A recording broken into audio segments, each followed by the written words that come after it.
Hello there to all our viewers, and welcome to a News First exclusive coming to you from here at the BMICH. Today we're here to cover a very special event. It's organized by the RMIT University.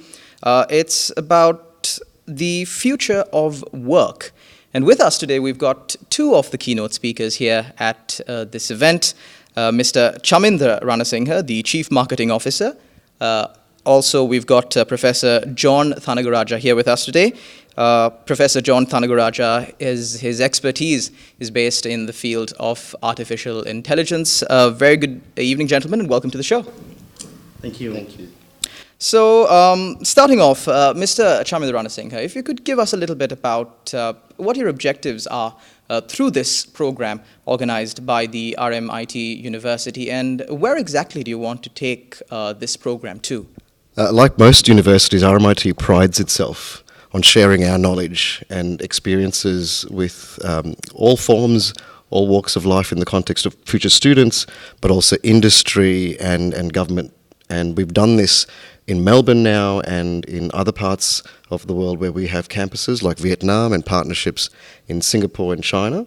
And the idea is that we run thought leadership events to provoke debate and encourage conversation into topics that are impacting all of us.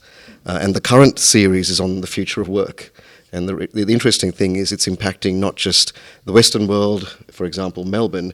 This is impacting every one of us across the world, and particularly the subcontinent. We've just spent some time in India. We're facing into these discussions where students are thinking about what their futures will look like when new technologies and disruption hits us in the future. You were speaking about disruptions and new technology, which brings me to our next guest, Professor John Thanagaraja. Professor, you'd have a good idea about what these disruptions are. Could you enlighten our audience? At the forefront of disruption for all industries today is technology. Information technology, everything to do with software and computation, is disrupting every single industry that we can think about. And for example, let's think about the government, the project. That's a great example where social good and how we enact social good, we use technology powered by the human and social media to really change the way we can reach out and help communities. So that's one particular example. But you take any sector that we have today that's been disrupted by technology. And if you ask me what are some of these main technologies, there's artificial intelligence. You've heard this term. It's the buzzword these days. There's cybersecurity. There's data science. There's Internet of Things. In essence, what we have today is this information on social media about your health records, about your banking details, data, basically digitized information. When you have this information, you can then reason about these. And you can perform tasks. Some tasks that you can perform them intelligently. This essentially is artificial intelligence, intelligent automation. So if I can give you an example, let's say I walk into a house. I walk in and the lights turn on. Is that intelligent? There's a sensor, it senses me, it turns it on. That's automation. But imagine I walked into a house and I come back home from work. I'm tired, really drained. I walk in and the sensors in the house not only senses my presence, but it can sense that I'm tired. I've had a long day. Right. And it could then turn on the lights, but dim it. Turn on my favorite music, calm me down a little bit. Switch on that air conditioner to give me the right temperature.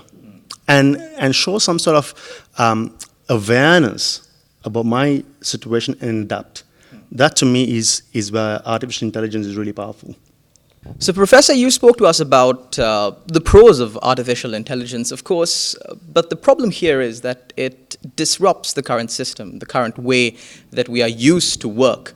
A lot of people are going to lose their jobs once artificial intelligence integrates its way into the system that we're currently in. And I believe that's what this program organized by RMIT is all about, to show to the general public that this system is changing, and if we don't keep up with the system, we're going to be left behind. That's a great point. people are worried about robots, AI taking our jobs. Let me go back to the first industrial revolution, when the steam engines came in. Yes, people lost jobs, but guess what? More jobs were created more than ever before the industrial revolution, right? And we've then since gone from the steam engine time to production lines, to semi-automated production lines, to where we are now. And AI, sure, of course, automation in general and AI will make some jobs disappear, right? But what will also happen is that more jobs will be created. And there are plenty of studies that show that the number of jobs that are being created far surpasses than those that are being displaced. And that's the other thing I think is very important to understand, is that it's not about replacing jobs. They're going to be displaced. There's going to be a shift in these jobs. The way we do the same jobs are going to change.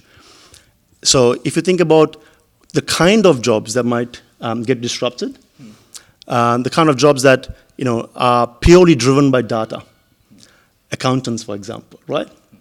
So does that mean then that you should no longer go and study accounting? Absolutely not. It just means, though, that when you go and study accounting and you graduate, you go and get a job, that job as an accountant is going to be very different to the kind of accountant job you have today, right? And so it really is about a different way of working. Mr. Ranasinghe, I'd like to direct this next question to you. In the face of all these disruptions to the current flow of things in here and around the world, how important do you think it is for the education system of a country to equip the young people of that country to deal with these changes and move forward in life? Education is simply going to be the most important thing that we have to equip our future generations with to face into these changes that we're talking about. For example, if you take the generations before us, we were talking about, in fact, my own grandfather, the careers that our generations behind us had were singular. They got a job after finishing school and they kept that job for most of their career, and then they retired. And usually that job was based around one skill that they acquired, because those jobs weren't disrupted. If you take today, technologies that John's spoken about, artificial intelligence, data science, the use of cloud computing, for example, those new advancements are going to disrupt the way we do things. Jobs are not going to be completely lost, but what will happen is the types of things that you're asked to do in a job will change. And when that happens, you will need to retrain and reskill. And that's the important piece. Education is the simplest form of defending yourself against being obsolete in that context. If you look at our own current generations, not many people have one career their whole life. Most people will change jobs, they'll move fields and move industries, and when you do that, you will reskill. Often people will go back into the education system and learn.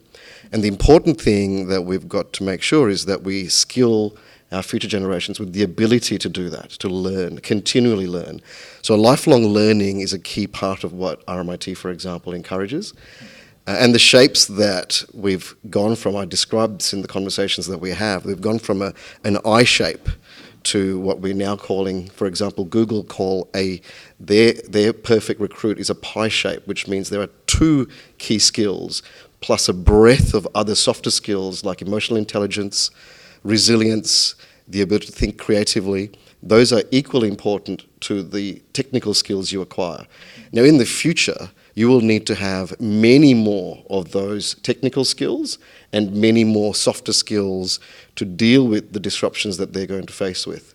For example, there's a current thought that 85% of all the jobs that we will face into in 2030 haven't been invented yet. Okay. And 50% of the jobs that we're currently doing will be disrupted by that same time frame. Now, if that's going to actually happen, the only way that we can then deal with those changes is to continue to learn. Professor, we speak about change, and we do acknowledge that the education system in many countries, but specifically here, let's talk about Sri Lanka. In Sri Lanka, that the education system is inadequate. It's conventional, too conventional for the liking of the current times. But then again, although we acknowledge these things, although we acknowledge that change is needed, how do we change it? And then that, I believe, is the million-dollar question. That's a great question. So you're absolutely right. Education is being disrupted.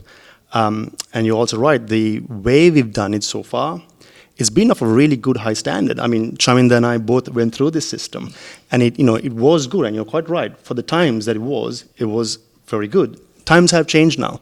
Just like every sector, education is changing, and education is absolutely key. One big shift that we really need to concentrate on is to this notion of hybridized skills.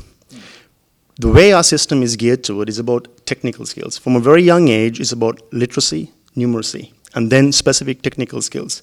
We forget the human skill. And so if you think about artificial intelligence, automation in general, the one thing that it is not replacing, and is very difficult to replace, is that humanness, the human touch, the human strengths, which are creativity, social intelligence, emotional intelligence, communication, the way we adapt to change. These are some of the key things that us humans, we do really, really well. I've been in AI and doing research in AI and automation for a long time now, and where we have moved to is not about replacing humans at all. We're not trying to do that. In fact, a lot of emphasis today is about how we use the human better in these software, right? Because the human brings some amazing elements. So how should education shift is that we really should focus more on the humanness.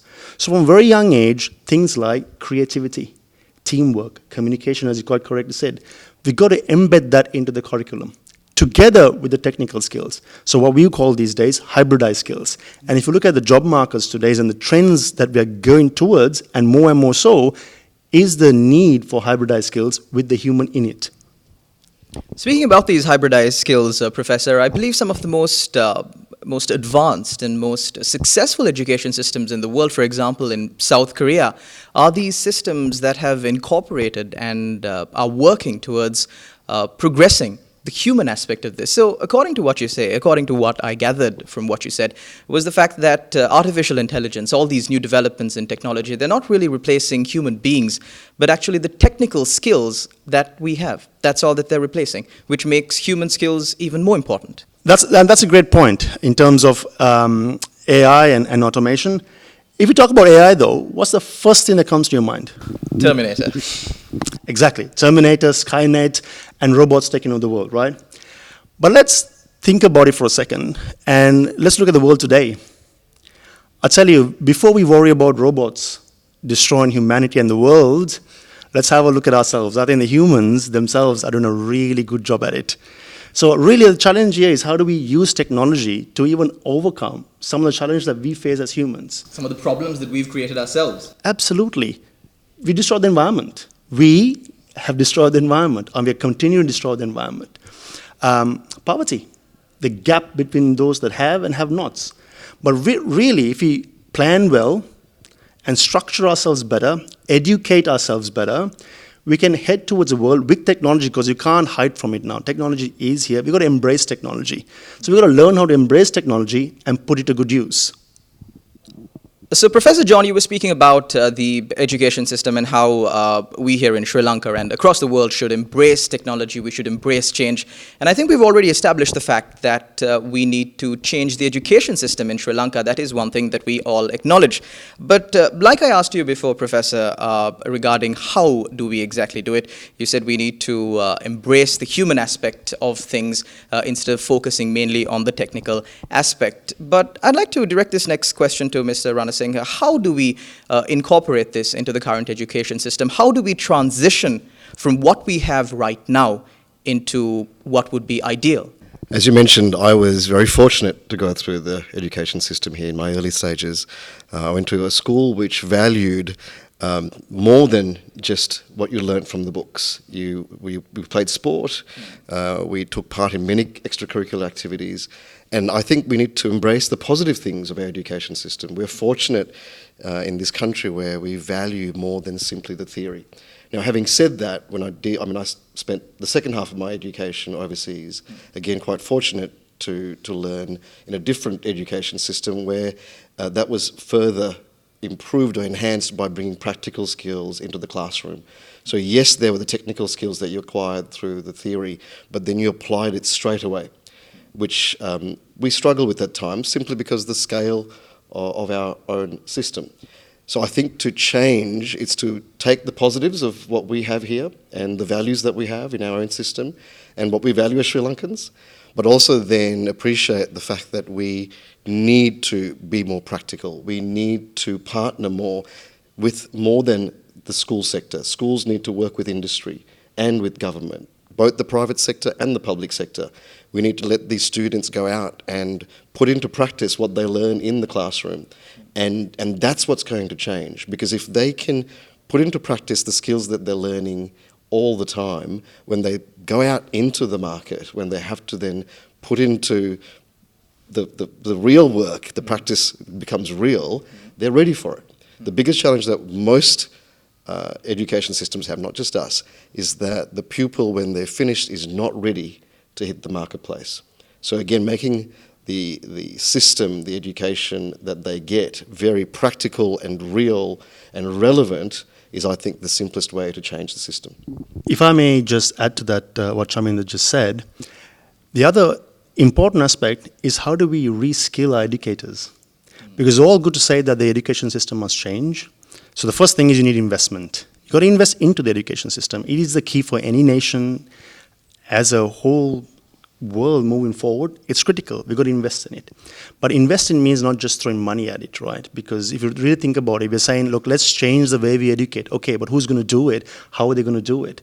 So we got thousands, hundreds of thousands of educators out there. They need to be reskilled too. So as we change curriculum, change the way we educate, we also need to think about how do we reskill those that are educating. I'm going through this right now at RMIT as the head of computer science over there. I am disrupting the education system at RMIT, changing the way we teach. Through that, I've also learned that it's very important that I got to also reskill the educators, the ones who are going to bring about that change. So let's not forget that as well. That's definitely a very valid point, Professor John. I'd like to direct this final question of our interview here to Mr. Ranasinghe. What exactly is RMIT planning on achieving through such programs? What is your end goal? RMIT's end goal with these sorts of programs is to again reach out, encourage discussion, and to make people more aware of the challenges that we're all going to face. RMIT prides itself in providing real skills to the students that we bring in. Of course, they will take away the theory, the technical skills of whatever subject or course that they choose to study. However, it's far more than that. They will be skilled through experiences that they gain not only in the campuses in Melbourne or Vietnam or through the partnerships, but through their own experiences that they gain through collaboration in industry, partnering with other students through multidisciplinary activities and so forth. And what we're encouraging is for the students to think about that even before they start their secondary or tertiary education. It's got to come from within. So if we make both the future students aware of this, parents more aware of what's coming, industry and government, and if we all have discussions about this in an open, transparent manner, I think we'll be all better prepared for the change that we are going to face. Thank you very much, Mr. Chaminda Ranasinghe, and also Professor John, for joining us on our News First exclusive this evening and giving to our viewers some valid points to think about for stirring up debate regarding the future of the education system here in Sri Lanka. And I wish you both best of luck for all your future endeavors at RMIT University and your other endeavors as well. And thank you very much also to our viewers out there for tuning in. Until next time, take care and God bless.